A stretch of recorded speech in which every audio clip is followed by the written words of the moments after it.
demoro demasiado en empezar y ustedes estaban ahí esperando. Y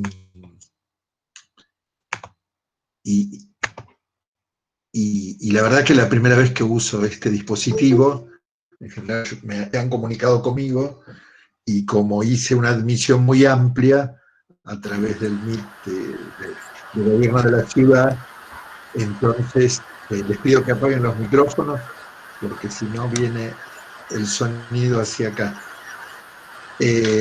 Entonces, nada, hicimos una admisión de 250, porque había sido mucha la demanda, las consultas. Entonces, por ese motivo nos demoramos, por ese motivo todavía se sigue uniendo gente a la reunión, etcétera. Pero bueno, vamos a intentar empezar. Simplemente, si me ven que me interrumpo un poquito, es porque tengo que mirar la pantalla para ir haciendo las admisiones. Bueno, este seminario se enmarca, ustedes ya lo leyeron, en la diplomatura en Ciencias del Lenguaje, que es una carrera que se dicta en el Instituto del Profesorado Joaquín B. González.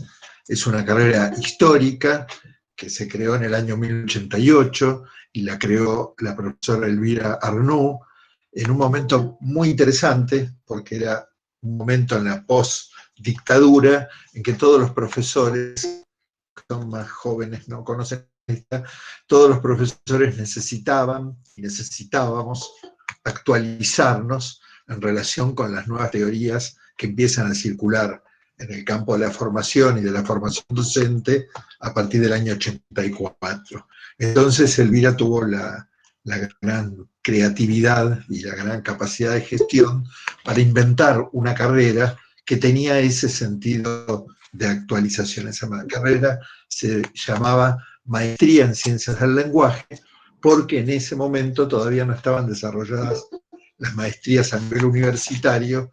Entonces un instituto como el Joaquín podía tener su propia maestría, y decíamos en ese momento de nivel cuaternario. Nada, todo esto después de los 90 cambió, y por eso ahora la carrera es una diplomatura y no una maestría, pero es una diplomatura que busca conveniar con alguna universidad para que el sus egresados después Martín, ahí. Apaguen porfi los micrófonos, porque si no los escucho yo a ustedes. Gracias. Entonces, bueno, llegamos acá. Yo recuerdo, y Elvira también recuerda, que en ese libro mío que muchos deben conocer, que se llama La trama de los textos, en la nota al pie número 50, yo en el 89, yo hice referencia a la creación de esta carrera de la que hoy tengo el honor de ser docente. Bueno, en este contexto entonces de diplomatura, nosotros tenemos un seminario de literatura infantil y juvenil que ahora se dicta en los 2 cuatrimestres. Antes se dictaba en uno solo, ahora se dicta en los 2, y yo ahí tomé una decisión que fue hacer una partición del doble objeto y trabajar en el primer cuatrimestre literatura infantil y en el segundo cuatrimestre literatura juvenil, cuando antes juvenil era alguna unidad medio perdida en relación con infantil, en clave de poder hacer un desarrollo más prolongado, más interesante de un tema que es interesante, que es importante y que tiene que ver muy fuertemente, o se vincula muy fuertemente, por un lado con la actividad editorial, ¿no?, la gran producción de literatura llamada juvenil, y por otro lado la práctica docente, la literatura juvenil en el currículum.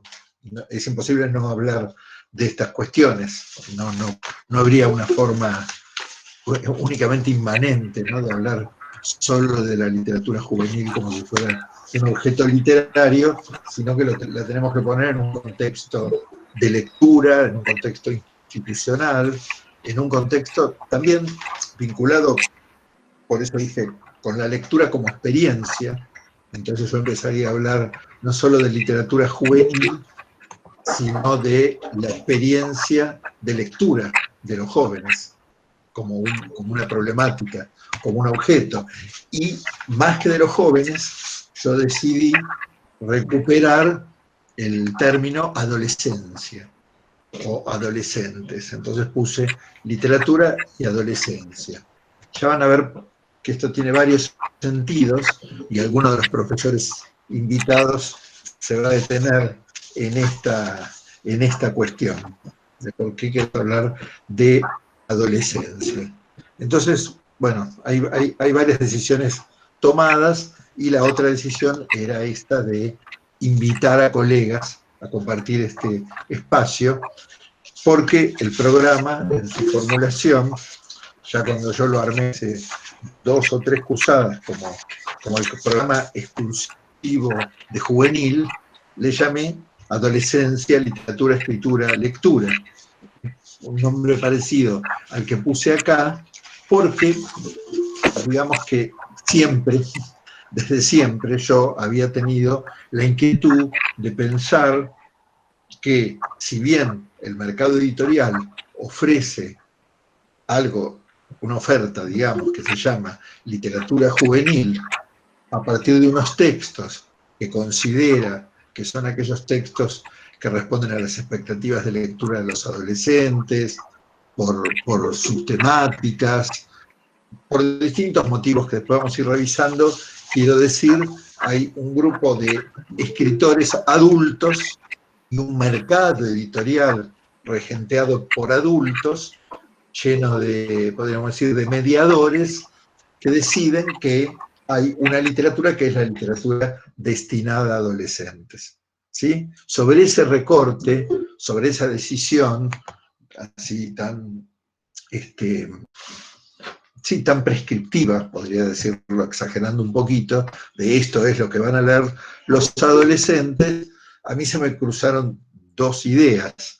Primero, una que tiene que ver con el hecho de que la literatura ha representado a la adolescencia como parte de la experiencia humana, de una experiencia etaria determinada, de una experiencia, si ustedes quieren, biológica, histórica, social, etcétera, psicológica, y que históricamente la adolescencia ha sido estudiada desde distintos discursos. Me acuerdo más cercanamente un libro que circuló mucho en su momento de un profesor de filosofía, que era profesor de didáctica de la filosofía, colega en la Facultad de Filosofía y Letras y en la Universidad de La Plata también, Guillermo Viols, que publica en Capeluz un libro que se llamaba Adolescencia y Posmodernidad, algo por el estilo. Fíjense, lo escribe con su esposa Bisegni, que era psicóloga, ¿no? Una psicóloga y un filósofo, pero dedicado a la educación, escriben sobre la adolescencia, ¿no? Y a mí ese libro me resultó, aunque no acordaba muchas cosas, me resultaba relevante, ¿no? Que hubiera una bibliografía sobre el sujeto con el cual los profesores de secundaria trabajamos. Y ahí había planteos culturales, incluso planteos acerca de la lectura. En esos momentos de comienzo de los 90, donde empezaron a proliferar esos discursos de los adolescentes no leen, ¿no? Toda esa cosa muy asociada al mundo posmoderno, al fin de la historia, al neoliberalismo, al empobrecimiento, todo lo horrible que pasó en los 90. Entre todas las cosas horribles estaba eso de que los adolescentes no leían ni comprendían lo que leían. O sea, no leían, y si leían, lo hacían mal. Ese fue un poco el diagnóstico negro de los 90, con el cual nosotros, cuando digo nosotros, digo yo y digo algunos más, no acordamos necesariamente en ese momento. Ya no acordamos en ese momento. Y es en ese momento donde se da este surgimiento de la literatura juvenil, entendida dentro del campo editorial como una suerte de espacio de prolongación de un éxito editorial que es entre los 80 y los 90 la literatura infantil. Entonces, lo que buscan los editores es estirar el target, ¿no? O generar otro, o sobre generar un nuevo nicho, ¿sí? Sobre el cual trabajar, que es estirar aquello que hasta séptimo grado, podemos decirlo de alguna manera, resultaba exitoso. Entonces damos el salto y se piensa como un continuum la literatura juvenil respecto de la literatura infantil. De entrada, a mí se me hace que esto no es un continuum, no lo es, lo puede ser en el catálogo de los editores, o lo puede ser en el pensamiento de algunos intelectuales, o de algunos escritores, o de algunos pedagogos, pero para mí hay un recorrido histórico que tiene que ver con la experiencia de lectura de adolescencia, que tiene que ver con aquello que vincula literatura con formación, la idea de novela de formación, que tiene que ver también con la cuestión del canon escolar y la historia de la educación secundaria, ¿sí? Donde en la propia historia de la educación secundaria se están consolidando unos repertorios de lectura que son otros, que son el propio canon escolar, y el canon escolar que es la literatura, entre comillas, de adultos, ¿sí?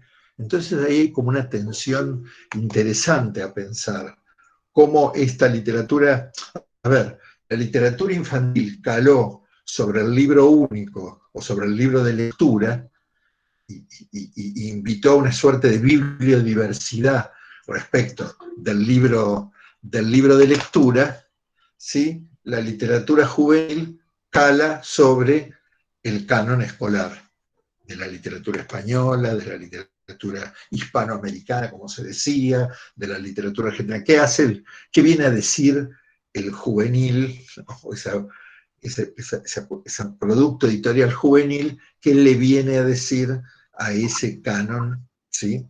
A ese canon escolar? Por supuesto que está la lectura fuera de la escuela, etcétera, y hay otras representaciones que se están jugando, se puede ampliar hacia ese sentido, pero me quedo por un ratito con lo que llamaríamos la lectura institucionalizada, y esa lectura institucionalizada para los adolescentes reconoce esa historia y reconoce el modo en que la propia literatura, representó la experiencia adolescente. La literatura, como una máquina de representación, incluye la experiencia de la adolescencia. Entonces tenemos una literatura para adolescentes que genera el mercado, tenemos una literatura con adolescentes que representa entonces esa experiencia, y tenemos por otro lado una literatura ya en clave de lectura y escritura de adolescentes. Por eso decía al principio, rescatar la experiencia de lectura de la adolescencia y también la experiencia de producción, ¿sí? Por eso yo jugué con ese título, con las preposiciones, ¿no? Para, de, para, sobre y de, ¿no? Y un poco la estructura de las 6 reuniones tiene que ver con eso, tiene que ver con de, con para y con de, con para y con sobre, ¿no? Entonces, bueno, después yo le voy a poner en el blog, que yo ya les mandé en los datos del blog, ahí vamos a ir poniendo toda la bibliografía. Les comento porque entre las personas que están ahora en la reunión, supuestamente unas 20 son efectivamente alumnos de la carrera, ¿sí?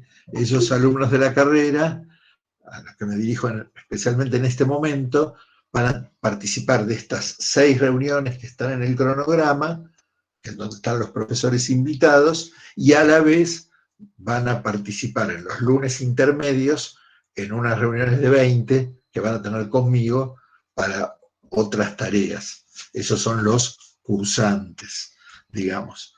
En realidad yo siempre impulsé la idea de que vinieran, dado que nuestra carrera es gratuita y no hay oferta de capacitación, tanta oferta de capacitación y menos gratuita y de nivel, y como siempre tenemos no tantos alumnos como los que deseáramos, sobre todo en estos seminarios que son optativos, entonces yo siempre tuve mitad de alumnos de la carrera y otra mitad de externos. Pero esas mitades eran 5 y 5, no 20 y 700. Entonces, cuando yo recibí más o menos unas 700 consultas, que empezaron desde el día que puse en el Facebook un flyer, entonces, bueno, pensé que no tenía sentido porque consultado con la institución se podían admitir hasta 20 externos, a los que hay que evaluar, darles certificación, etc. Entre admitir arbitrariamente a 20 y que una gran cantidad de personas pueda participar de algo que después decidí que fuera un trabajo colectivo, con un conjunto de colegas de distintos lugares, incluso de distintos lugares del país, que vienen trabajando en la cuestión y que pudieran compartir esta pantalla, digo, me pareció mucho más interesante en estos tiempos de aislamiento, podernos encontrar estos recorridos. No voy a detallar porque ustedes van a entrar o ya entraron, anoche mismo habían entrado muchas personas al blog, así que ahí está el detalle, el currículum, los temas que van a trabajar Sergio Frugoni, Mirta Gloria Fernández, Paola Bárzola, Paola Piacenza y Patricia Bustamante con su equipo de investigación de la Universidad de Salta, que hace tiempo vienen trabajando el tema de juvenil. Entonces ellos van a ir aportando la bibliografía que va a ir apareciendo en el blog. Bueno, nos quedamos con ese blog a final de la cursada, nos vamos a quedar con un blog muy nutrido de materiales, que me parece que es interesante, que si no podemos leer todo durante estos tiempos, eso va a quedar ahí y también me parece una buena ocasión. Bien,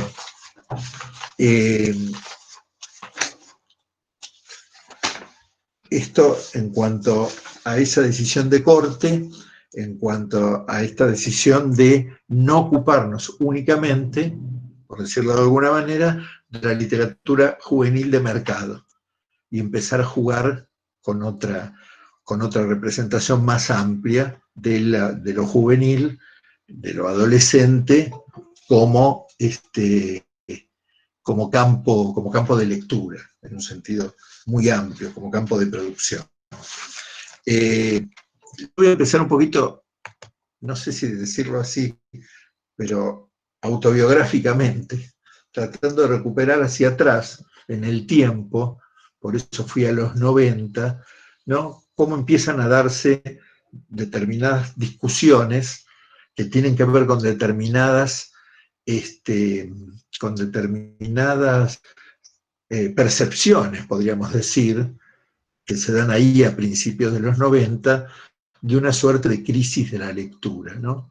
Porque claro, en mi bachillerato de la época de la dictadura no estaban permitidas las crisis, no estaba permitido hablar de cosas problemáticas y más bien éramos unos chicos muy estudiosos y disciplinados en el Colegio Nacional de Mar del Plata, siendo todos buenos alumnos, egresando en el año 79, ¿sí? Sin discutir ni el canon, ni otras literaturas, ni nuestros gustos literarios, etc. Yo recuerdo que leía en paralelo a las lecturas escolares a Hermann Hesse, y no leía Demián, sino que leía El Lobo Estepario. Y me parecía que estaba leyendo un libro totalmente así, subversivo, etcétera. Digo, la experiencia extraescolar también tenía un peso, aún en esas épocas tan oscuras. En todo caso, pensemos que la transición de los 80 tiene que ver con una puesta en evidencia de esa crisis, es decir, de la necesidad de revisar los modos de la enseñanza. Mi libro, La clave de los textos, la trama de los textos fue una clave de esa discusión de ese momento, ya es una discusión vieja, pero los 90 arreciaron de una manera, a mi gusto, un poquito complicada, o complicaron un poco el territorio, por un lado por la fuerte impronta que tomó el currículum de los 90 respecto de jerarquizar la enseñanza de la lengua a la luz de las teorías lingüísticas, ¿sí? De jerarquizar la enseñanza de la lengua y el trabajo con los distintos tipos textuales que efectivamente la escuela había abandonado o no había tenido en cuenta, y eso se recupera fuertemente gracias al contexto teórico que le dan las teorías textuales del campo de la lingüística, pero por otro lado quedamos ahí un poco complicados respecto de qué hacer con esa historia literaria, del canon, qué discusiones se dan ahí, ¿no? Hay que seguir investigando porque en realidad es muy complejo, pero esas discusiones vienen pegadas a un diagnóstico así muy general, muy social, hablando de esta dificultad de la relación de los adolescentes con la lectura. Está también el discurso de las nuevas tecnologías, como las nuevas tecnologías de alguna manera venían a desplazar el vínculo con el libro. Todavía se podía discutir a comienzos de los 90 que los chicos, para decíamos, muchas horas haciendo zapping. Hoy todo esto es muy antiguo, ¿no es cierto?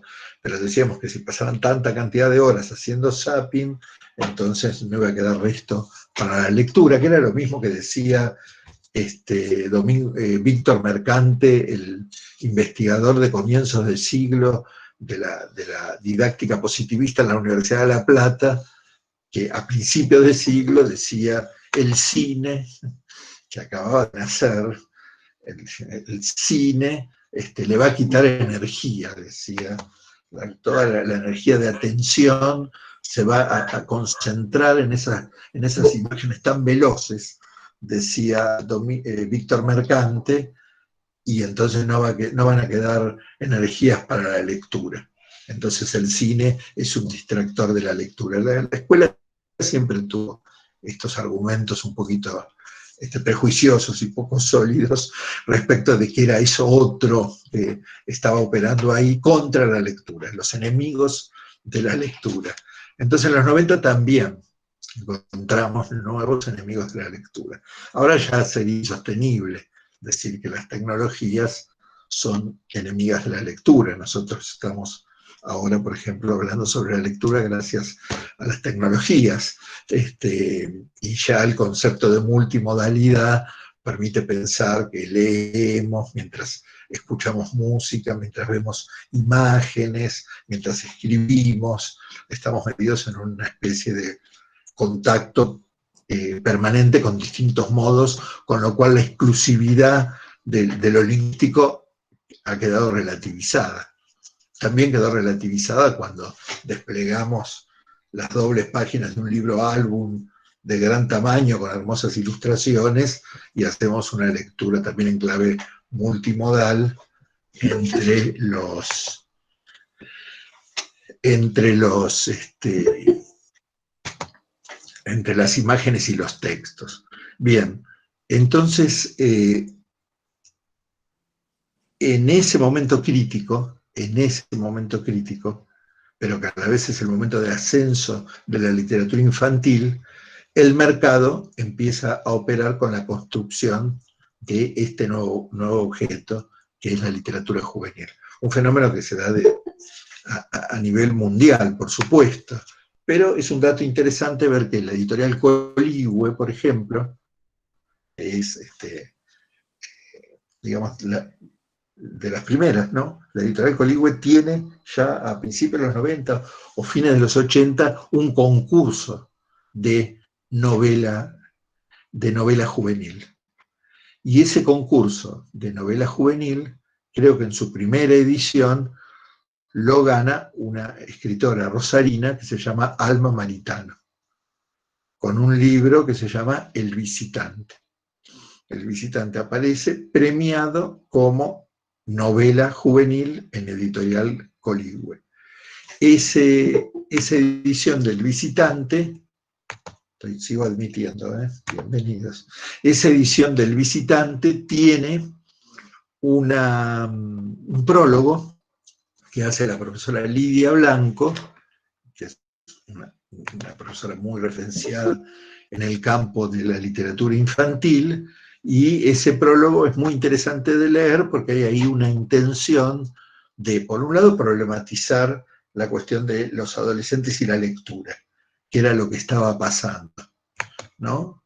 Y aparece esa hipótesis de que los clásicos ya no van, de que los clásicos pertenecen a otra época, de que hay una expectativa de leer otras cosas. Y aparece ahí fuertemente una hipótesis que recorre gran parte de la producción de literatura juvenil, y las colegas de Salta en alguna de las próximas clases van a retomar este tema seguramente y complejizarlo y mostrar más aristas que las que yo estoy dando ahora, pero en principio aparece esa idea de una literatura de identificación, una literatura que de alguna manera opera como reflejo, una literatura realista, que opera como reflejo de la experiencia adolescente. Algo de lo que es experiencia adolescente, como experiencia cultural, social, del crecimiento, etc., se va a representar en esa literatura. Estaríamos también en una literatura sobre adolescentes, ¿no? Distinto a Cortázar o distinto a otros autores, pero sería una literatura sobre adolescentes. Ahí Lidia Blanco en el prólogo explicita las temáticas de interés, los modos en que esta literatura, con un lenguaje sencillo y con ese pacto de identificación, va a generar una conexión, un vínculo de lectura posible que la literatura otra, la literatura de escuela, no estaría pudiendo generar. ¿Sí? Ahí se arma una pequeña poética, vamos a decir, de la literatura infantil, juvenil. En esa época, en el año 92, con una colega, con la profesora Claudia López, porque en realidad en el ámbito de la Facultad de Filosofía y Letras, ya en Puan, pero por fuera de los espacios de cátedra, etc., armamos un grupo, como una especie de grupo de estudio, donde había varios colegas, Gabriela Krikeber, Virginia Yuba, estaba Claudia López, Jackie Seton, varios colegas que estábamos interesados en las cuestiones de la escuela, que ya trabajábamos en escuelas, hacía poco nos habíamos recibido, no muchos años, y entonces hicimos un grupo para leer Alma Maritano. Nos propusimos leer El Visitante, leer el libro anterior que se publica después, que es Vaqueros y Trenzas, el libro posterior, que ahora me voy a acordar el nombre, pero ya se iba armando la saga, que fue continuando, ¿no? Creo que fueron 4 o 5 novelas de una saga que se armó ahí en Editorial Coligüe. Y nosotros, de las discusiones de ese grupo de estudio, de ese grupo de estudio suena así tan importante, un grupo que nos juntamos a leer y a conversar sobre estas cuestiones. Y entonces escribimos con una de las personas que estaba en el grupo, con Claudia, un artículo que se llama La literatura juvenil o el malentendido adolescente. Ya tiene un título que va sesgando un poco su sentido, y lo tienen ustedes ahí en el blog, lo tienen disponible. Alma Maritano era el eje del análisis, aunque hablamos de literatura juvenil en general, y nosotros ahí hicimos como una suerte de dura crítica a la producción de Alma Maritano y a esa poética de identificación, de temáticas propias de la adolescencia, etcétera, etcétera. Era un texto así muy como de gente que estaba enojada, parecía el texto, respecto de el lugar que ocuparía esta literatura. A ver, porque tenía por acá unas citas. Proyecto de escritura basada en un realismo simplificador. Personajes, circunstancias y conflictos deben reproducir el mundo del lector. Una concepción de producción literaria basada en determinados centros de interés, eso entre comillas porque estaba en el prólogo, o temas que se presuponen exclusivos del adolescente: el amor, conflictos generacionales, relación con la autoridad, guerra, enfrentamientos generacionales, justicia, desarraigo, afecto, como si no fueran temas de los adultos también. Y ahí hemos encontrado un artículo en la revista Punto de Vista de Beatriz Sarlo e Hilda Sábato, que escribían en Punto de Vista, que estaban haciendo una crítica a determinadas series televisivas, ahora no me acuerdo bien los nombres, algunos se deben acordar, que eran como de temas comprometidos.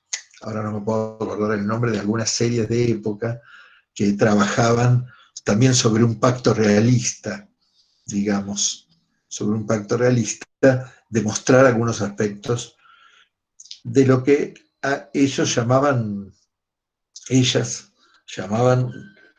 desficcionalización, ¿no? Como crear una ficción que desficcionalizara, que no planteara otros mundos posibles, sino un mundo muy parecido al que ya estoy habitando, ¿no? Porque algunos autores, por ejemplo, en Estados Unidos hablaban de realismo para jóvenes.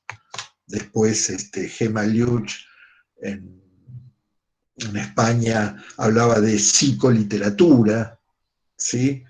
Marc Soriano, el estudioso de la literatura infantil francés, hablaba de literatura de transición. Entonces, bueno, entre transición, el género de las school story, o sea, unas historias de escuela, y las de Alma Maritano, pero muchas otras que ustedes han leído, conocen, seguramente han dado de leer, tienen ese horizonte, digamos, ese paisaje escolar como el lugar donde suceden las cosas. Entonces, bueno, nosotros nos enojamos mucho con esta literatura. Alma Maritano también se enojó bastante, pero se enojó mucho más Aurelio Narvaja, el dueño de Coligüe, porque habíamos escrito en contra de una novela que era la novela que más vendía en la editorial en ese momento. Pero bueno, nosotros pensábamos que era importante tener una voz. Pensamos y seguimos pensando que el campo de la literatura infantil y juvenil es un campo donde hay poca producción crítica, es un campo más bien autocomplaciente, y en realidad nos gusta. Yo fui amigo personal y trabajé junto a María Delia Díaz Roner, referente del campo de la literatura infantil, y de ella aprendí las posiciones polémicas. Y a mí no me parecen mal las posiciones polémicas cuando queremos sostener otras cosas. Pero lo que nosotros terminábamos diciendo, me parece, y en última instancia esa sería la única preocupación, no la única, la preocupación que retomaría hoy, es el hecho de que esta irrupción de lo juvenil ocupe el espacio de lo contemporáneo. Que cuando un profesor se plantea que va a dar literatura argentina contemporánea, llene ese espacio con juvenil, ¿sí?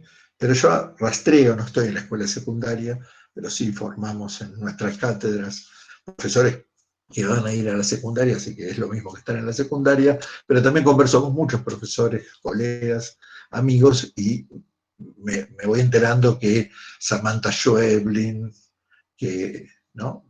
Hay Selva Almada, una cantidad de escritoras, algunas seguramente aparecieron, creo, en una antología de Alfaguara, pero no importa. a mí me parecía muy potente y muy interesante que unas escritoras que hoy se están leyendo, y se están leyendo contemporáneamente, y las están leyendo los lectores por fuera de la escuela, sean textos que las profesoras y los profesores llevan a la escuela. A mí esa me parece la potencia y el dinamismo del canon, así como en la década del 60 ningún profesor le pidió permiso a ningún currículum ni a ningún supervisor para leer Cortázar o García Márquez o Vargas Llosa en la escuela, ¿no?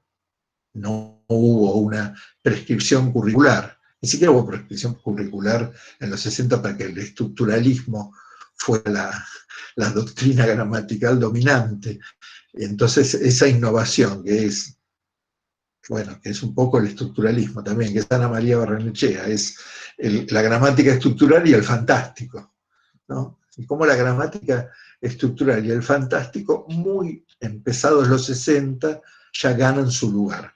Y atrás el empuje del boom, y atrás la idea de profesores que eran jóvenes profesores atravesados por la historia, lectores del boom afuera de la escuela, que naturalmente enseñan eso que están leyendo en la escuela. Esa dinámica del canon escolar y de sus procesos de canonización a mí me resulta tremendamente potente, es lo más lindo que tiene la escuela, y por eso nuestra preocupación ahí era, bueno, pero si todo el espacio de lo nuevo lo ocupa la novedad editorial de lo juvenil, ¿qué es lo que nos estamos perdiendo? ¿No? Esa porosidad a lo nuevo, ¿se entiende? Entonces era un poco esa la gran preocupación, porque además las novelas no nos gustaban, ese era el problema. Las leíamos y nos parecían malas, y esto lo digo, pues por ahí otro piensa otra cosa, y no importa, a nosotros nos parecían unas malas novelas, que esa fórmula de la identificación, ese intento de reproducir una suerte de habla adolescente, era un intento de por sí, así llamado al fracaso. Y acá me citan a Laura Alcoba, a Leonardo Oyola, a Claudia Piñeiro, a Agustina Basterrica, exacto. Se están leyendo esos autores en la escuela, y eso es muy interesante. Eso reafirma de alguna manera nuestra preocupación de los 90, que no obture, que la juvenil esté ahí, pero que no obture la posibilidad de otras lecturas. Entonces, yo en ese momento estaba trabajando y sin querer, diría yo, esperen que miro la hora, y sin querer formándome, entonces estaba trabajando junto a Graciela Montes en un momento muy interesante de la editorial que se llamaba Libros de Quirquincho. Era la editorial que Graciela llevaba adelante. En esa editorial, por mediación de Díaz Ron, yo había publicado ese libro, La trama de los textos, y por publicar ese libro me había acercado a Quirquincho a mirar esas cosas que no se enseñan en la facultad, porque en la facultad no te enseñan a conocer el mercado editorial, por ejemplo. No sabemos de ese trabajo tan concreto y siempre desarrollado, muchas veces desarrollado por gente de letras. Entonces, bueno, en esas incursiones y conversaciones, sobre todo con Graciela, pero también con algunos otros escritores de ese momento, yo andaba metido por ahí, surge la idea de producir una colección. O sea, producir justamente el mismo gesto de todas las editoriales, que eran publicar primero literatura infantil y después publicar literatura juvenil, extender entonces la franja de lectores.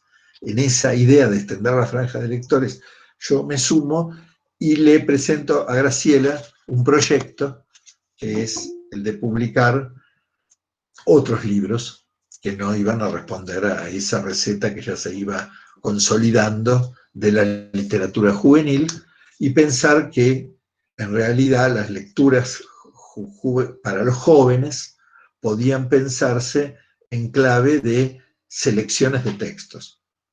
Que en realidad la edición era lo que terminaba de definir el destinatario. Desde la edición se podía definir qué lecturas se proporcionaban a un determinado destinatario. ¿Qué lecturas eran posibles también en la escuela? ¿Sí? Porque el Quirquincho pensaba en la escuela como uno de sus destinatarios, no pensaba la literatura infantil sin escuela, la pensaba atravesando la escuela, llenando las bibliotecas escolares de libros de literatura infantil. Hay una utopía ahí, en fines de los 80, en los 80, comienzos de los 90, que después son las políticas públicas del 2003, pero en realidad como utopía, como unas utopías donde no esperábamos que el Estado fuera el que tomara el guante, ¿no? Y lo toma recién muy tardíamente. Pero ahí, por ejemplo, me gusta recordar que el Quirquincho tenía un lema, esos slogans más o menos comerciales. Uno de ellos era una nueva editorial para una nueva escuela. Ese eslogan siempre me llamó la atención y me sigue llamando.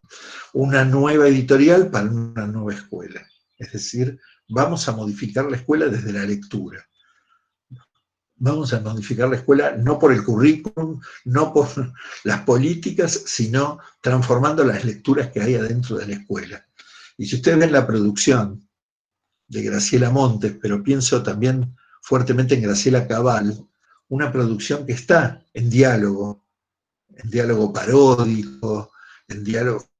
Hay muchas escenas de escuela que no son precisamente escenas complacientes, pero hay un modo de acercarse a la escuela, un modo de plantearle nuevas cuestiones a la escuela, en clave de ficción, en clave también del lenguaje, por supuesto. Hay una transformación de los lenguajes en la literatura infantil, de esos lenguajes aniñados a una renovación. Digo, para mí ya esta literatura de los 80, de Quirquincho, Coligüe y Sudamericana, configuran una suerte de clasicidad ya, ¿no? Son como unos clásicos muy potentes que todavía se pueden seguir leyendo, ¿verdad? Emma Wolf, etc. Entonces digo, en ese momento tan productivo, donde empiezan esos diálogos con la escuela, ese deseo de intervención en el campo escolar, yo me sumo, y por mi formación y por mis intereses, me sumo hacia empezar a pensar la escuela secundaria, ¿sí? Entonces, de alguna manera, algunos cuestionamientos hacia la juvenil y algunos cuestionamientos o discusiones interesantes hacia la enseñanza que estaban en la trama de los textos van a asumir la forma de una colección. Más o menos ese era el pedido de Graciela. Bueno, todo esto que vos decís acá, ¿cómo podemos pensarlo con una oferta editorial? Ustedes van a encontrar ahí en el blog que una compañera de UNSANI, de UBA, Sabrina, hizo el escaneo completo y lo puso acá a disposición, y ya lo tenemos en el blog, de los 13 títulos de esa colección. Se van a encontrar con esa colección que se llamaba Libros para Nada, que en su propia enunciación, que tiene algo de contaminación del surrealismo, pero Libros para Nada quería decir algo vinculado con discutir la escuela, ¿no? Discutir cierta mirada utilitaria de la escuela sobre los textos. Bueno, eran todos juegos, y varias de las personas que participaban de ese grupo, como Claudia López, como Jackie Seton, etc., fueron después autores de compilaciones que aparecieron en esa colección. Entonces, el tipo de corte, ahora voy a dar cuenta un poquito más descriptivamente, pero si entran al blog se van a encontrar con los materiales y después ustedes los van a poder ver con detalle. A mí me pone muy contento, como la editorial ha desaparecido y han pasado tantos años, me pone muy contento que estén escaneados y que en este tiempo, además de cuarentena, cuanto más libros circulen virtualmente, mucho mejor. Entonces, van a encontrar ustedes ahí, yo tengo acá la colección, no sé dónde está en mi pantalla, pero acá están los títulos de colección y algunos que son más viejos que veo en pantalla seguramente trabajaron con estos libros en algún momento. Acá hay una antología de Horacio Quiroga, que hicimos en ese momento.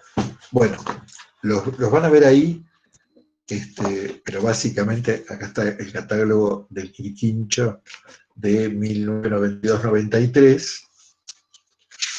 Hay un Kafka anunciado que nunca salió, y repaso un poquito para que se den una idea los que no conocen, pero luego se van a meter en el blog y van a ver.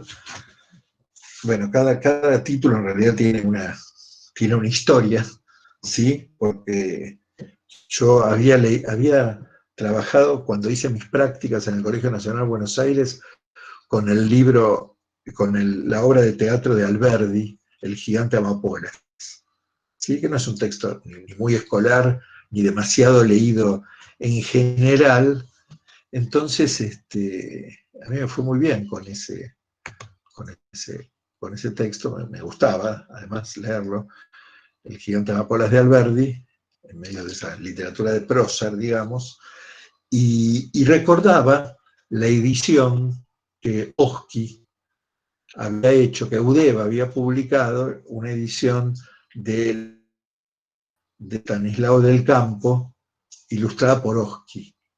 Entonces mi razonamiento fue, si Oski ilustra del Campo, ¿por qué Rep, que era en ese momento un joven historietista, no era ilustrador, pero era historietista, Oski también era historietista, pero además yo sabía o me daba cuenta que a Rep le interesaba la historia, y efectivamente un día lo llamo, le pregunto si había leído el gigante Amapola de Alberdi, y no lo había leído, y entonces me dijo que él no ilustraba, y yo le dije que leyera El gigante Amapolas de Alberdi, y al fin él dijo, voy a ilustrar El gigante Amapolas de Alberdi.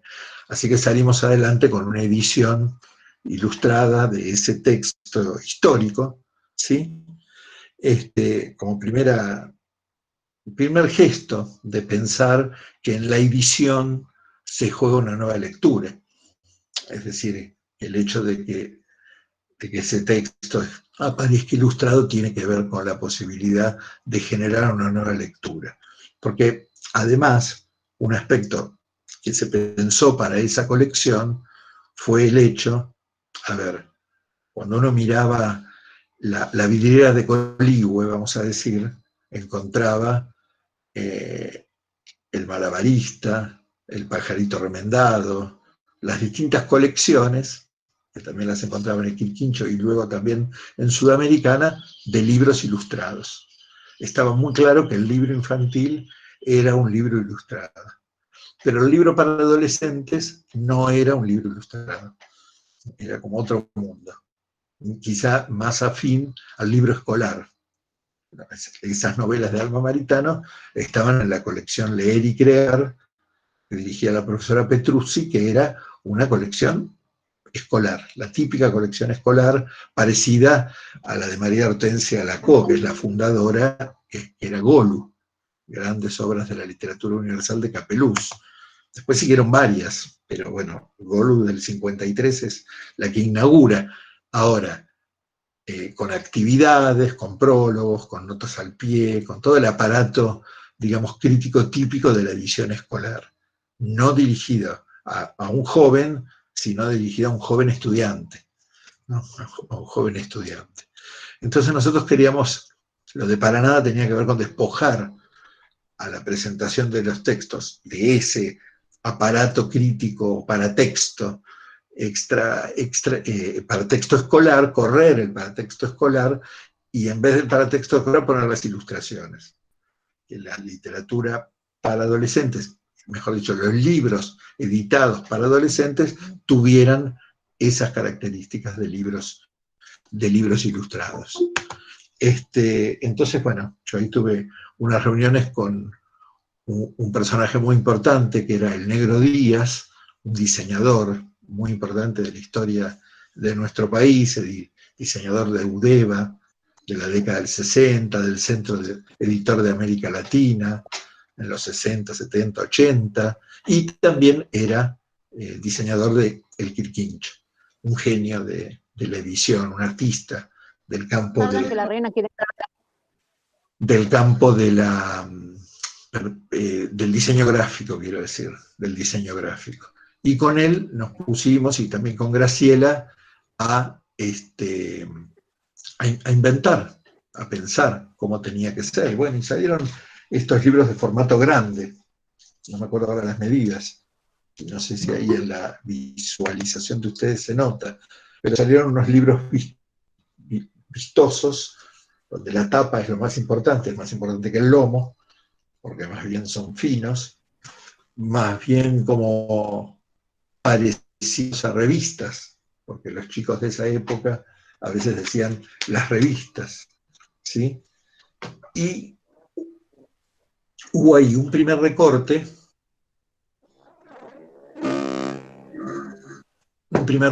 que tenía que ver con textos literarios no leídos en la escuela, que no eran propios del canon escolar, como podía ser este Gigante Amapolas, pero también podían ser las dos colecciones de poesía que armó una colega de la Universidad de Mar del Plata, Ana Porrúa, donde publicamos por primera vez, en clave de antología, en un libro que se llamó Traficando Palabras, Poesía Argentina en los Márgenes.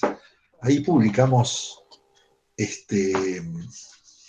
poetas argentinos que estaban en el exilio, poetas argentinos que después empiezan a recuperarse a través de la editorial de José Luis Mangieri. Uno de ellos es Juan Helm, precisamente, que todavía no podía entrar al país en ese momento, tenía un juicio, y ahí estaba Juana Vignosi, Horacio Salas, Lamborghini.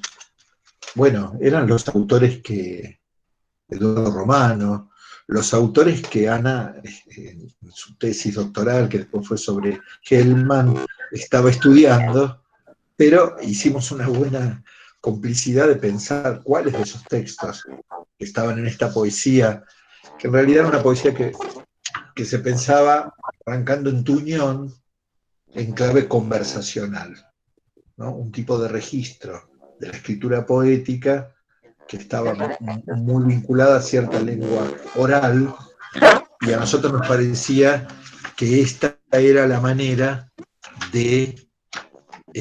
apaguen algún micrófono que haya quedado abierto. Yamila tiene el micrófono abierto, yo la denuncio desde acá. Apagalo. Entonces, se fue, me parece. Nos parecía que esta poética más conversacional iba a entrar en discusión con una poética más modernista, de corte romántico modernista, más propia de la escuela. O sea, en vez de Lugones, Hellman, digamos. No sé, algún tipo de operación estética para empezar a leer otras cosas y para leer la vanguardia también. En clave de vanguardia de los 60, en poesía. ¿Sí? Qué curioso, porque algunos años después yo encontré en la colección Golu una antología que hacía una profesora que sale muy pegada a que ya venía el golpe de Estado, no sé si de fines del 75, ahora no me acuerdo, la tengo por ahí, pero la encontré varios años después, que incluía algunos autores que ya, por supuesto, en aquella década estaban escribiendo. Que ya ahí había un atisbo de inclusión de otro tipo de textos, de otro tipo de poéticas que podían entrar en la escuela. En ese mismo sentido, Jacques Seton hizo una antología de surrealismo, y nosotros estábamos muy influidos, no influidos, sino con un cierto gusto por el surrealismo a partir de la línea de escritura de Graphein, ¿no? Del grupo Graphein, que trabajaba fuertemente con una impronta del surrealismo y muchos textos, que el cadáver exquisito, no sé, muchos procedimientos lúdicos del surrealismo tenían que ver con el desarrollo de talleres de escritura. Entonces, este texto venía también a abrir el juego del campo de lectura en ese sentido. Bueno, después ustedes van a ver una antología de cartas de amor, un libro que yo tenía mucho interés de hacer, que lo hicimos junto con Claudia Cossack, un libro de, no sé si lo tengo por acá, y lo van a encontrar, de grafitis, una antología de grafitis, y era un momento en que el graffiti había entrado un poco en cierta representación. Habían aparecido libros de grafitis, pero eran libros que acumulaban frases, ese graffiti tipo ingenioso, ¿no?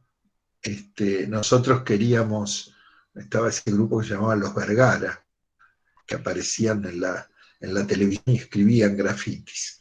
Había una popularización del graffiti, pero a nosotros nos interesaba pensarlo como un género también clandestino, ¿no? Las paredes que se escriben paralelamente, del graffiti político, no solamente el graffiti de la frase ingeniosa, sino un texto político que también andaba por ahí. Bien, este recorrido lo ven ustedes con tranquilidad y después van a decir qué cosas les parecen o les siguen pareciendo interesantes, pero ¿no? Esa expresión que era muy de la época, que se hablaba de otras literaturas, ¿no? Y en otras literaturas podía entrar la historieta, las letras de canciones. Ahí tenemos dos antologías de rock, una de rock nacional y otra de rock internacional bilingüe.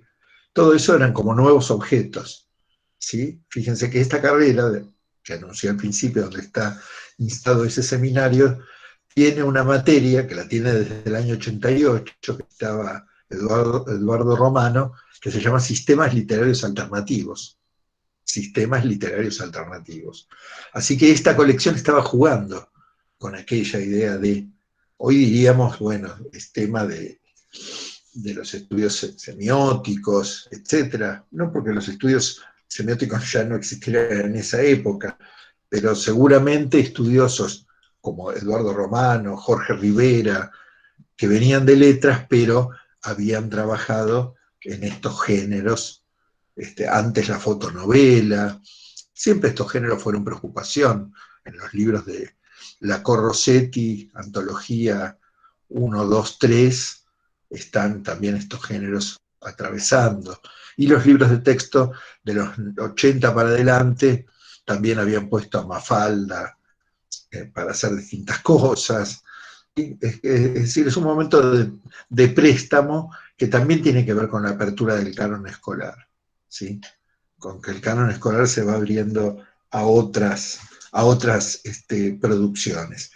Y este era el sentido que tenía esta colección.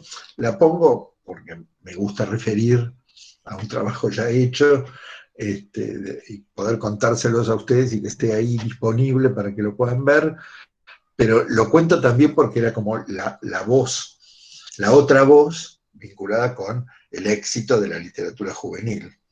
No creo que alguno de estos libros haya vendido tanto como Alma Maritana, seguramente no, pero la propuesta que se jugaba ahí tenía que ver con instalar una discusión. La seguiría dando hoy, Después Coligüe saca otra colección de literatura juvenil que dirige Pablo De Santi, que se llama La Movida, y fíjense que La Movida se corre, porque De Santi se corre muy explícitamente de no hacer adentro de Coligüe literatura juvenil como Alma Maritana. Intenta hacer otra cosa. Y esos libros de La Movida tienen ilustraciones. Cada capítulo en blanco y negro, libros que son económicos, etcétera, pero todos terminan con ilustraciones, ¿sí? De Santis, además de ser de letras y escritor, era el secretario de redacción de la revista Fierro, entonces la impronta, y era guionista de historieta, entonces esa impronta penetra en la colección La Movida. Es muy interesante ver la hibridez acá, ¿no? Cómo se está jugando lo híbrido y cómo se va configurando, porque estos libros para nada también son objetos híbridos, también son objetos que quieren decir algo con el lenguaje de la imagen. De hecho, una de las antologías que no nombré, que fue el segundo título, la hace Itzvan, que es ilustrador, y a la manera de los clásicos de Fontana Rosa, porque de hecho le pedimos a Fontana Rosa permiso para publicar 2 textos, 2 historietas de Lía, creo, no me acuerdo cuál otro, entonces publicamos en Quirquincho los clásicos en globo. Y los clásicos en globo era eso, una colección, no lo tengo acá, lo van a encontrar ustedes, pero habíamos encontrado un Quijote y un Cid de Oski, que estaban inéditos. Así que nos entrevistamos con la mujer de Oski, etcétera, y ahí aparecen un Cid y un Quijote muy cortitos, pero muy condensados, muy lindos, de Oski, ¿sí? Y otras cosas. Bien, entonces es un lugar de límite, ¿no? Entre la literatura como el objeto consagrado, la poesía, por ejemplo, o ese volumen que hicimos con Ezequiel Adamovsky de Horacio Yoga, o sea, era volver también a un clásico de la escuela, pero en otra clave, buscando otros textos, etcétera, y también esta incorporación de estos géneros no literarios o de estos sistemas literarios alternativos, muy marca de la época.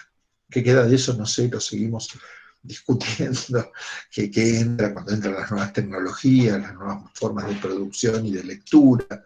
Hoy, y no me meto en eso, quiero decir, la producción y la lectura de adolescentes en clave de dispositivos, de redes sociales, etcétera, genera todo otro recorrido sobre el cual hay que saber y trabajar, ¿no? Bueno, en esto de literatura de adolescentes, dije, no me quiero meter con las producciones que se dan por fuera, que se dan en el campo de la virtualidad, en el campo de las redes. No me meto en eso, hay que estudiarlo. Entonces, los casos que vamos a presentar, que los van a traer los invitados, son casos de experiencias de lectura y escritura con adolescentes, pero en ámbitos institucionalizados.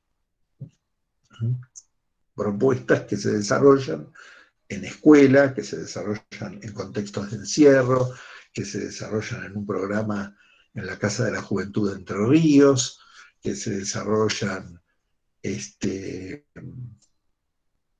en un programa puente que trabaja con chicos que están desescolarizados para incluirlos en la escuela y arrancan como espacio puente haciendo un taller de escritura.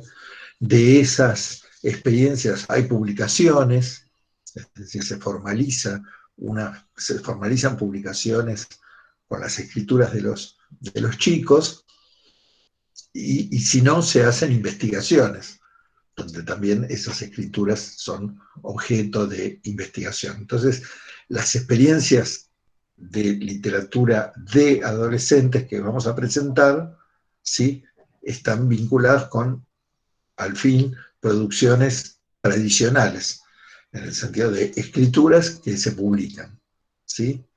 La primera, estas son las que van a traer los colegas, pero yo voy a hacer en este ratito que queda referencia a una de tipo histórico, que también es una experiencia de escritura de adolescentes, pero de adolescentes de principios del siglo XX. Hay adolescentes escribiendo a principios del siglo XX y tenemos documentación de eso.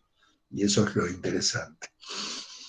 Cuando yo hice mi investigación de tesis doctoral, que dirigió Ana María Barrenechea, vinculado con la historia de la enseñanza de la literatura en la escuela secundaria argentina, un campo donde nadie se había metido, y que fue muy interesante, además de revisar lo evidente que son los programas, los planes de estudio, ¿no?, de las distintas modalidades de la educación secundaria, los programas y los libros de texto.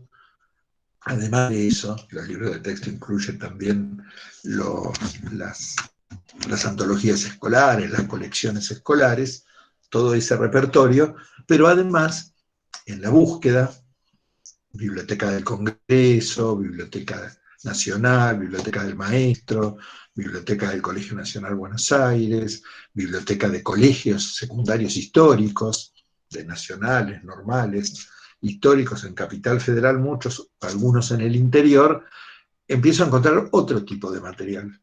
Materiales más artesanales, publicados por profesores que hacen publicaciones pedagógicas de sus propias experiencias docentes. Así como tenemos en el imaginario, en la primaria, las maestras Cosettini de Rosario, que ellas escribieron sus experiencias de formación dentro de la línea de la escuela nueva, etcétera, o el maestro Iglesias en Tristán Suárez, en la escuela rural, que escribe sus experiencias, y gracias a eso conocemos unas formas de trabajo que ya forman parte de la historia de la pedagogía. Teníamos ahí un bache y mucho por mirar en la educación secundaria, ¿sí? Pareciera que una primera representación, diría que la primaria es más transformadora, más innovadora, y la secundaria sería naturalmente más conservadora. Para desmentir esa idea, entonces nos empezamos a encontrar con unos docentes innovadores, entre comillas, no es una palabra que me gusta, pero unos docentes que hacían otras cosas. Y entre las otras cosas que hacían, además de enseñar a leer el periódico a principios del siglo, de que los chicos fueran al teatro a ver obras y después hicieran reseñas periodísticas, críticas periodísticas de las obras de teatro que veían, que le hicieran entrevistas a escritores contemporáneos, una cantidad de cosas que hacían. También lo que hacían eran escribir ficción, escribir cuentos, escribir ensayos, así llamados, escribir poesía, ¿sí? Era parte de un tipo de práctica posible no diría en las escuelas de élite, no diría en el Nacional Buenos Aires, sino más bien en otras escuelas. Toda la educación secundaria es todavía de élite, ¿no? Los chicos que llegan, la educación secundaria nació selectiva. Hoy tenemos el mandato de que sea inclusiva porque forma parte de la educación obligatoria, pero tiene que cambiar su mandato, ¿no? Porque el mandato siempre fue para seleccionar las élites dominantes, según hizo Mitre, o después las clases medias que fueron ganando espacio en el territorio de la escolarización secundaria como paso a la universidad, ¿no? Para que se cumpliera el sueño del hijo universitario, pero ese era el sueño de las clases medias. Recién hoy tenemos, cuando decimos que a las universidades públicas, sobre todo a las del conurbano, llegan chicos que son primera generación de universitarios, que son primera generación, que sus padres solo terminaron la primaria, etcétera, etcétera. Digo, cuando descubrimos todo eso, Ahora es porque efectivamente se amplió la, la- la- la inclusión, ¿no? Ahora se ha convertido en un nivel educativo inclusivo. Mientras no era un nivel educativo inclusivo, era selectivo, y a los años 20, ya con la llegada de Irigoyen al poder, después del 16, entonces hay una mayor inclusión. La escuela secundaria no es solamente para la élite conservadora, como se había pensado en su origen. Y ahí entonces empiezan a aparecer otras cosas, otros profesores que ellos mismos son de ese origen de clase media, que no son Miguel Cané, son otros profesores. Entonces es bien interesante en ese recorrido, no voy a contar con detalle, pero hay un profesor que trabaja en el Colegio Nacional Mariano Moreno, que hoy identificamos como Mariano Moreno. Él trabaja ahí y publica un libro que se llama del aula, aporte a la enseñanza de la literatura. Ese profesor se llama Emilio Alonso Criado, era hijo de un español que llega, que tiene un cargo diplomático en Uruguay, pero luego pasa a Argentina, etc. No me consta que Emilio Alonso Criado haya estudiado letras. Participa en 1918 en Córdoba, en la Reforma, y en el contexto de la Reforma da un discurso como estudiante de la Facultad de Derecho. Y era muy probable que en esa época un abogado pudiera tomar cátedra de literatura, ¿sí? Esto era algo muy típico de la época porque precisamente el nivel secundario se expandió y no teníamos los profesores formados todavía para esa expansión. Pero fuera o no abogado, no nos importa. Emilio Alonso Criado era seguramente un inquieto que estaba muy influido por tendencias de la época, como el inspector Ernesto Nelson, que era un inspector escolar que publica un proyecto de reforma en 1915, que está atravesado por los lineamientos de la escuela nueva, de la escuela activa, y todo esto de escribir, todo esto de... Porque Alonso Criado dice, para estudiar literatura hay que hacerlo fuera de los libros. Y juega un poco con ese fuera de los libros, con esa idea de que los alumnos fueran a ver obras de teatro. Él habla así como de la compulsa literaria de la época. Ellos tienen que estar cerca de lo que está pasando con la literatura en el tiempo en que están viviendo. Le hacen una extensa entrevista a Gálvez, a Manuel Gálvez, el de la maestra normal, y es genial la entrevista porque Gálvez está como encerrado en su casa, está enojado con todo el mundo, así que en esa entrevista despotrica y critica a todo el mundo. En principio es una entrevista que claro que se la da a unos alumnos de escuela secundaria, sin saber que después su profesor va a publicar esa monografía que es producto de la entrevista en ese libro.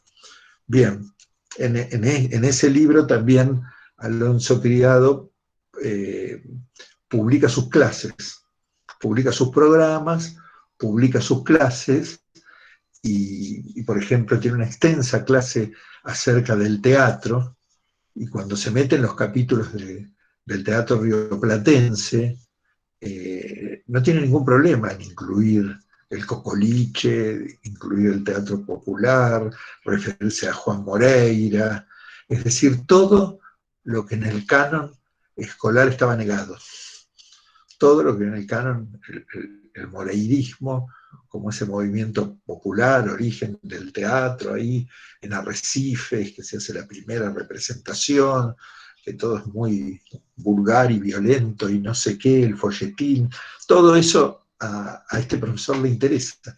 Le interesa y lo pone adentro de un discurso de profesor que piensa que su canon escolar tiene que incluir todas las manifestaciones de la cultura, abierta a polémica.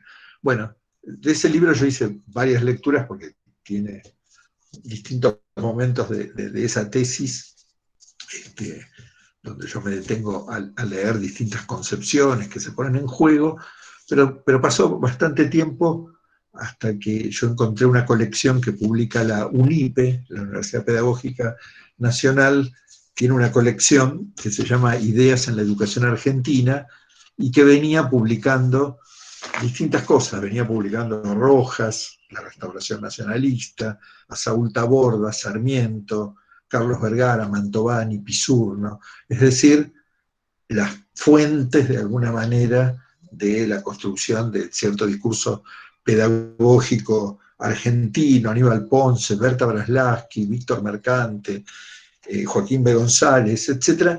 Y entonces yo, que tenía leído el trabajo de Nelson, que es este pedagogo que les decía que tenía influencia norteamericana, de la escuela nueva, que traía innovaciones y críticas para la escuela secundaria, entonces le llevé al director de la colección el proyecto de publicar a Ernesto Nelson, que me parecía que entraba muy bien en esta colección. Pero ¿qué pasaba? Ya alguien estaba haciendo el prólogo para una edición de Ernesto Nelson. O sea, ya estaba ocupado ese lugar. Entonces ahí yo propongo publicar a Emilio Alonso Criado. O sea, un texto de menor talla que Sarmiento, Estrada o Mantovani o Pisurno, pero que también hace a la construcción de la pedagogía, ¿no? Y como ellos estaban por publicar también La querella de los métodos, de Berta Braslavsky, bueno, ya se iban acercando como a textos más didácticos, más vinculados con ideas más concretas, en ese caso de la alfabetización. Así que adelante, coló nuestro querido Emilio Alonso Criado, que nunca hubiera supuesto que esa edición de Imprenta Miriam, que evidentemente era una edición de autor, porque no estaba publicado en ninguna editorial, sino en Imprenta Miriam, bueno, después iba a ser publicado 100 años, 99 años después, en una editorial universitaria. Bueno, nosotros ya lo bajamos, porque UNIPE tiene todo liberado, así que hicimos ahí la profesora Paola Piacenza me está acompañando, me está ayudando con el blog, y ella lo está armando, y entonces ayer bajamos, o antes de ayer, el libro de Alonso Criado, lo tienen en PDF disponible.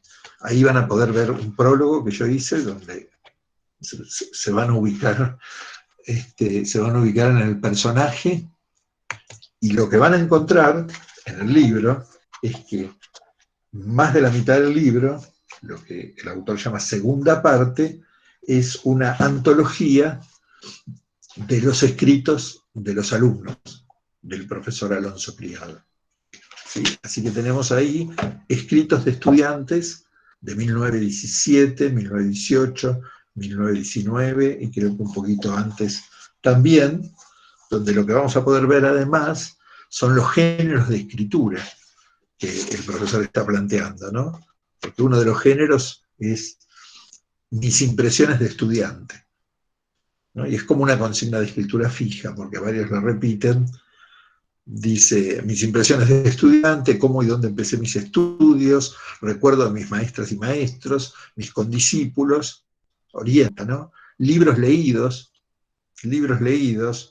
cuál ha causado más impresión en mi espíritu y por qué, hecho histórico que más admiro, personaje histórico que más llama mi atención.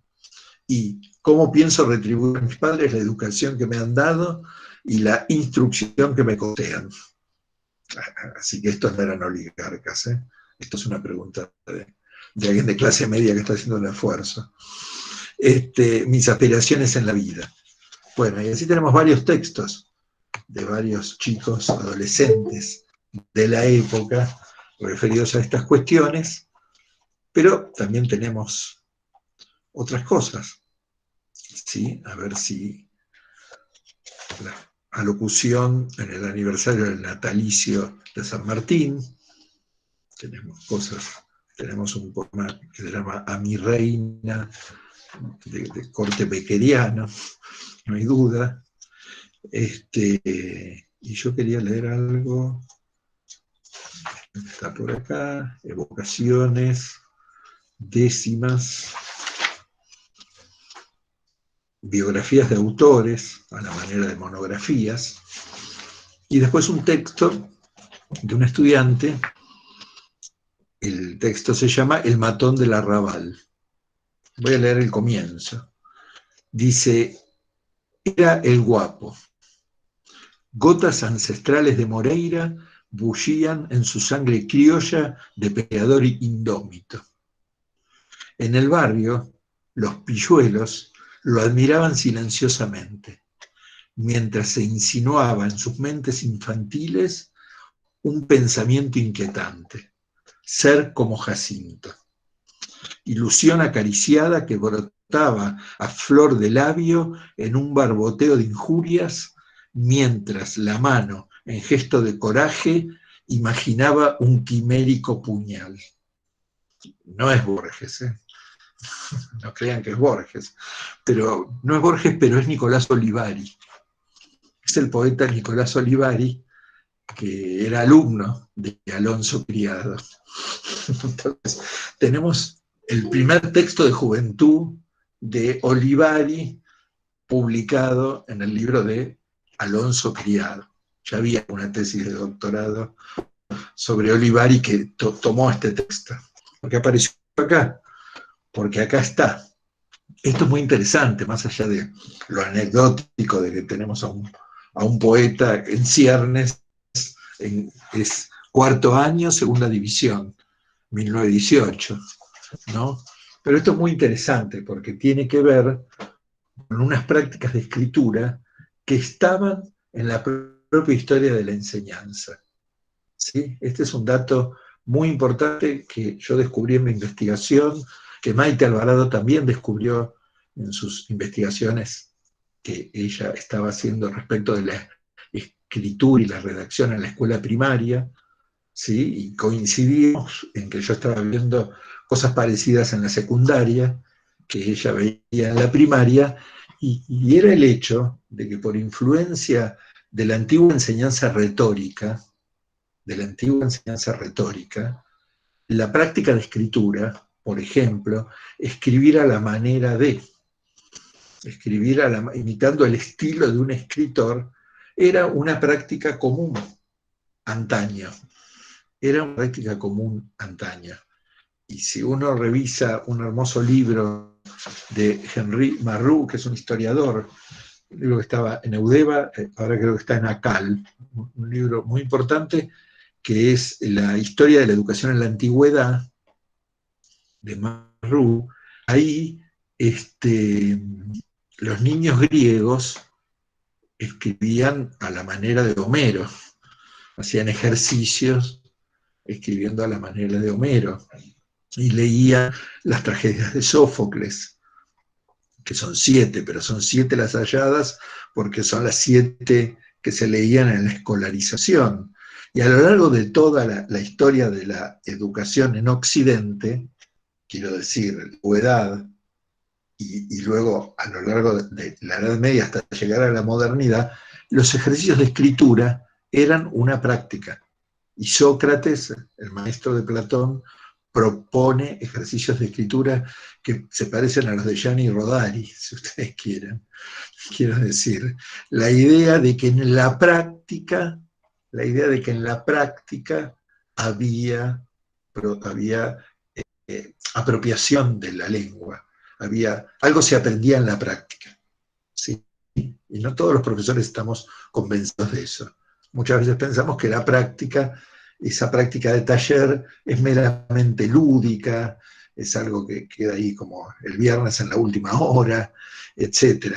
No, acá hay unas convicciones muy potentes de que en el ejercicio de la escritura está fuertemente un aprendizaje, una relación fuerte con la lengua, ¿no?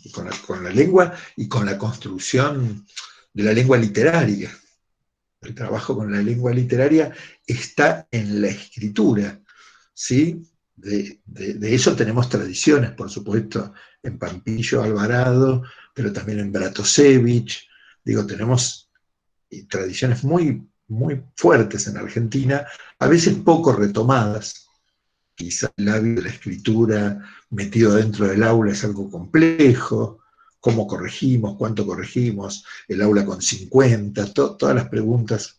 Bueno, hoy nos quedamos despojados del aula, pero todas esas preguntas que nos hacíamos a la hora de formalizar un trabajo que va contra un hábitus propio del aula, que es la clase expositiva, cuanto mucho expositiva y participativa, etcétera. Ahí nombran a Camilli, otro de la televisión, con otro sesgo, ¿sí?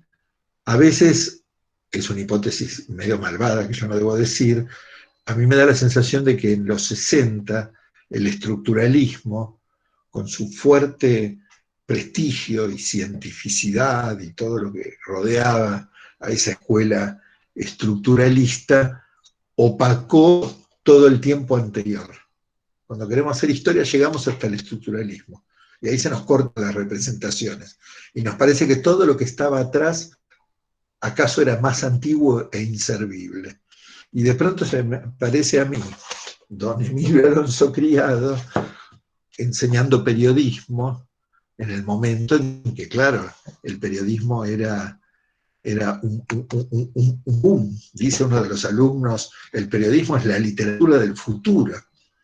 ¿Sí? Y tenemos un profesor que admite que su alumno diga el periodismo es la literatura del futuro, o que su alumno lea el boletín de Juan Freire. Digo, ahí hay una mirada progresista, podríamos decir, sobre las prácticas de lectura, de escritura, sobre la cultura en general, que por ahí es inimaginable cuando uno piensa que lo más moderno ocurrió en los 60, ¿no? O sea, es la sorpresa que nos da la historia, ¿no? Por eso a mí me gusta mucho la historia de la enseñanza, compartíamos con Maite esa inquietud, porque todavía hay mucho para descubrir y mucho para seguir pensando. Así que bueno, tienen ahí a mano, entonces pueden leer el texto de Olivari completo y mirar otros textos. También hay muy interesante en los textos, en varios de ellos, las formas en que, en algunos encabezados de los textos, los alumnos le hacen chistes al profesor. A ver si tengo alguno a mano. Uno, por ejemplo, que le está entregando tarde el trabajo. A partir de que le está entregando el trabajo, tiene todo un comienzo donde juega con el profesor.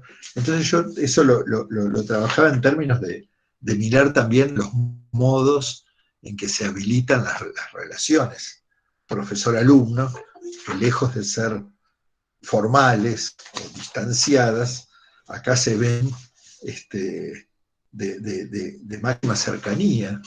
¿Qué me pide este profesor a mí? Bueno, hay varios chistes que los van a encontrar por ahí, que yo los había relevado, pero bueno, también nos brindan estos textos pistas acerca de los modos en que podían construirse estas representaciones, cosas que en un estudio de didáctica más formal no encontramos, como sutilezas o pequeños vericuetos que tiene la propia práctica, que se pueden ver en este tipo de material. Bueno, con este tipo de material yo inauguraba un poquito la idea, sí, ahí decían Salotti también, pero también Lacan, la didáctica de la lectura creada, es un texto increíble.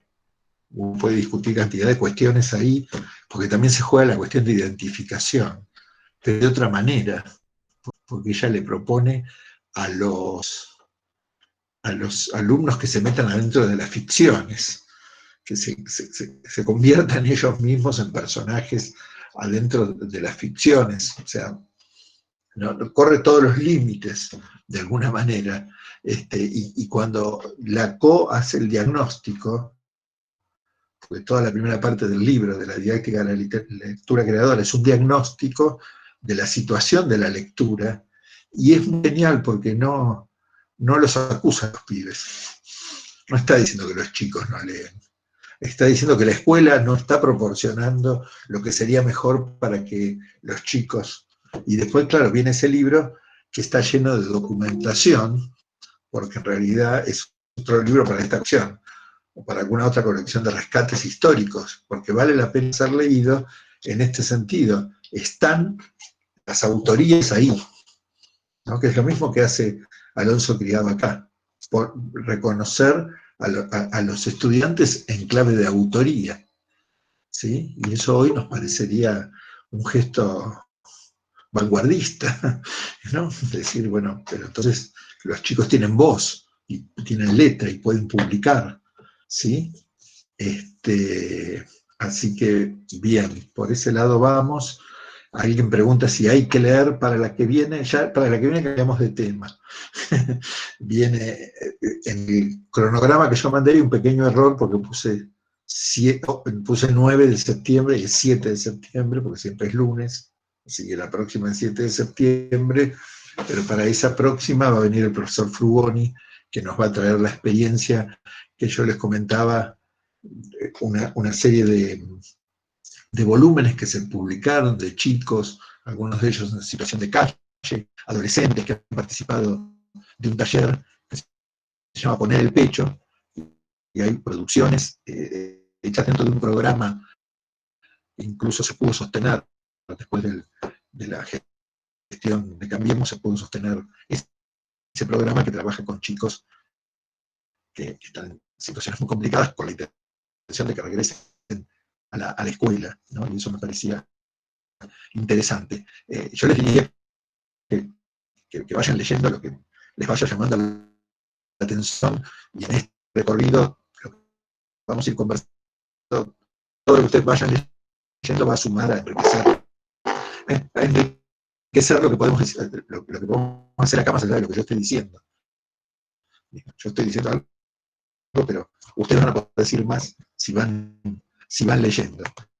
Bueno, yo estoy leyendo muy salteado, porque nunca dejé de admitir gente que llegan tarde al aula, como en la escuela. Ahora dicen que se escucha cortado, dicen dos, no sé si se sigue escuchando cortado. Espero que se pueda seguir conversando, porque si quieren yo voy leyendo, pero no. También si quieren, tomen la palabra, me parece, ¿no? Abre el micrófono, quien quiera habla, abre su micrófono y conversamos un poquito. O si escriben por acá, yo voy comentando.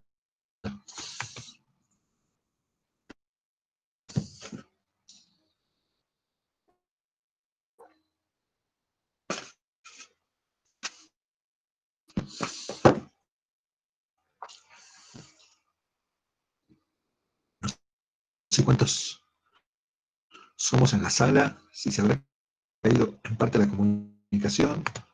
No, no se debe haber caído. Bueno, que alguien hable así, tengo idea de que están presentes todavía. Hola, profe, ¿cómo le va? Hola, Hola, hola. buenas tardes. Yo sí lo escucho y lo veo bien.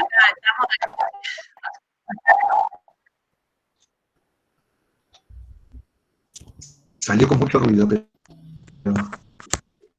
sigamos.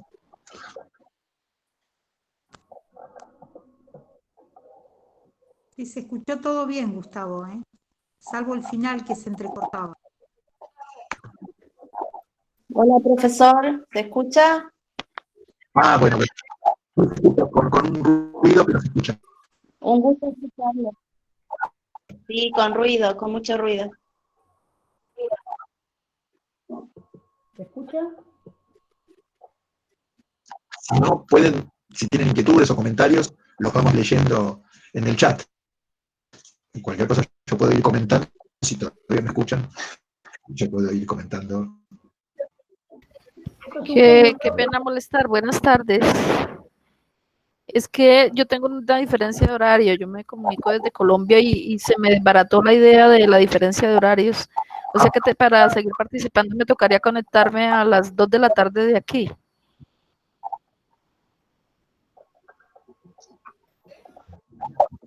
Claro. Allí es más temprano. 2 horas más temprano. 2 horas más temprano. Gracias. Profe, el próximo encuentro es el 7 de septiembre, entonces. El 7 de septiembre. En principio, les digo que es con el mismo link con el que entramos. En principio les digo eso. Pero igual estén atentos, porque ¿Y esta grabación la envían?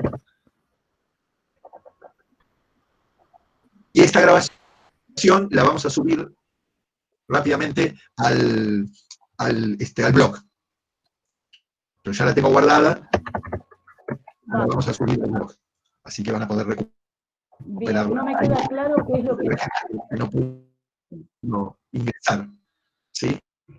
Después yo quiero ver si quedó mucha gente afuera y podíamos gestionar un canal de YouTube que permitiría que sumara más gente.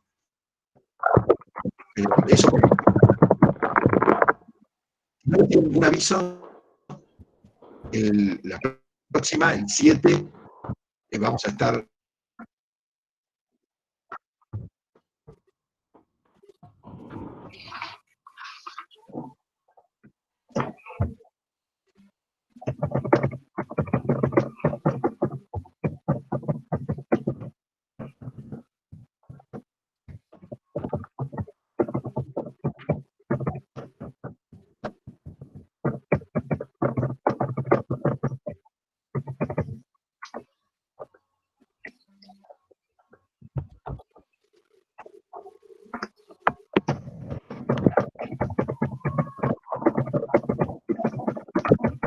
No sé si soy yo, pero no escucho nada.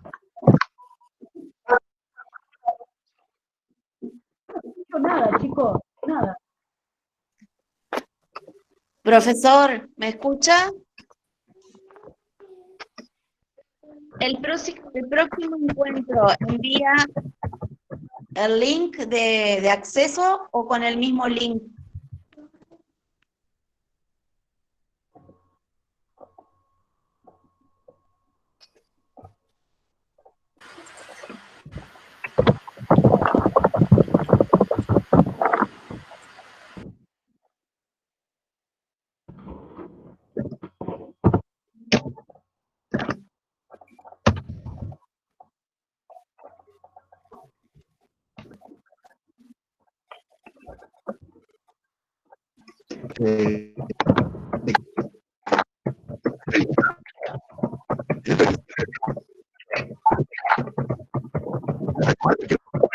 cuestión.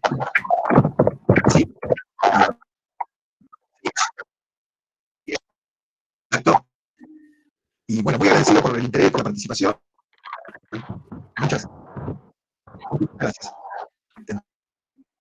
Pero muchas gracias. Nos despedimos entonces.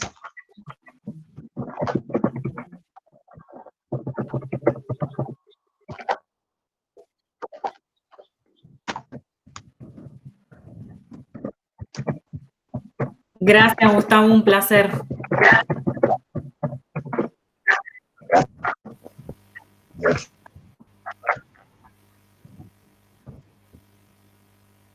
Gracias, profesoras. Soy muy amable por compartir tanta información y conocimiento. Gracias. Muchas gracias, profesor. Hasta pronto. Profe, no se escucha nada. Muchas gracias. Adiós, gracias. Te decimos, Gustavo, como si fuera nuestro vecino, mirá, tan cercano se sintió.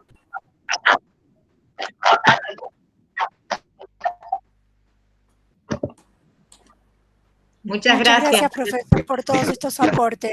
Interesante el encuentro. Gracias.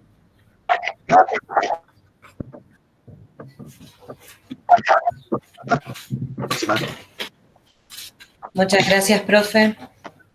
Muchísimas gracias, un placer. Saludos desde Corrientes.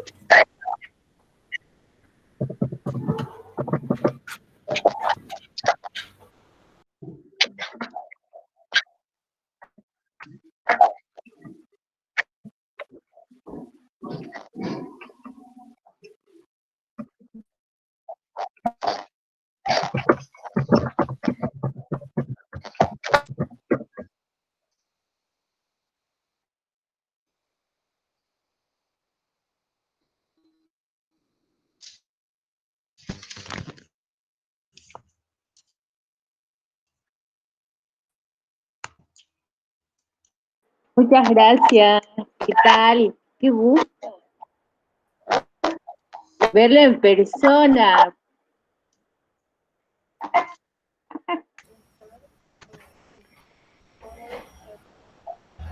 Profesor Bombini, buenas tardes.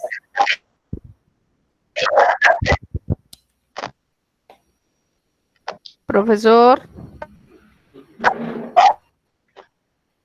Hay como dificultades de comunicación, de sonido.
Promoción, mediación.